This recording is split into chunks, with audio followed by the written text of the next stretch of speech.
राधे राधे दोस्तों, आज हम आपको सुनाएंगे कार्तिक मास में सुनने वाली कहानी दो बहुओं की कथा।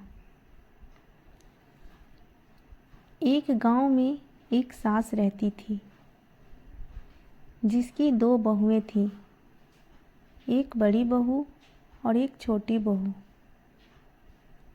कार्तिक का महीना शुरू हुआ और गांव के सभी लोग कार्तिक स्नान के लिए गंगा जाने की तैयारी करने लगे।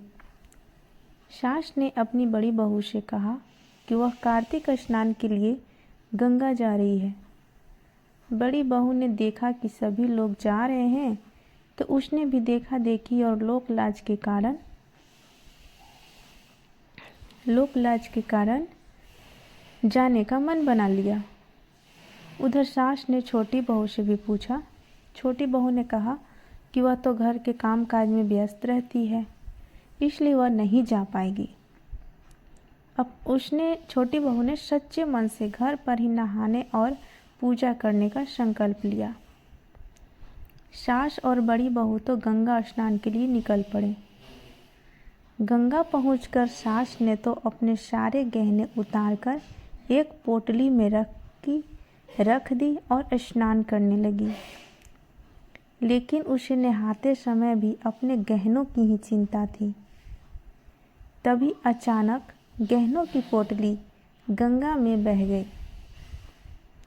वहीं बड़ी बहू ने भी स्नान किया, लेकिन उसका मन भी पूरी तरह से स्नान में नहीं लगा था। इधर छोटी बहू ने घर पर ही स्नान किया और सच्चे मन से कार्तिक महाराज का ध्यान किया। उसने कार्तिक महाराज से प्रार्थना की, हे कार्तिक महाराज, अगर आप मेरे सच्चे मन से किए गए स्नान से खुश हैं तो मुझे इसका फल अवश्य देना। जब सास और बड़ी बहू वापस लौटे तो सास ने छोटी बहू को सारा किस्सा बताया कि कैसे उसकी गहनों की पोटली गंगा में बह गई। यह सुनकर छोटी बहू ने अपने कुंडों में देखा तो उसमें गंगा का पवित्र जल भरा हुआ था और सास की खोई हुई गहनों की पोटली, नथ और अंगूठी भी उसी जल में तैर रही थी।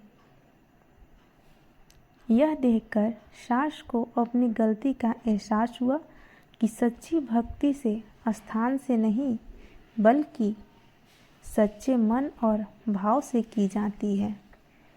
कार्तिक महाराज ने छोटी बहू के सच्चे मन से किए गए स्नान का फल दे दिया।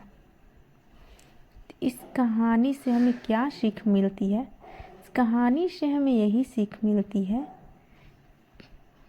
कि दिखावे के लिए किए गए कर्म का कोई फल नहीं मिलता है, जबकि सच्चे मन और श्रद्धा से की गई भक्ति का फल अवश्य मिलता है।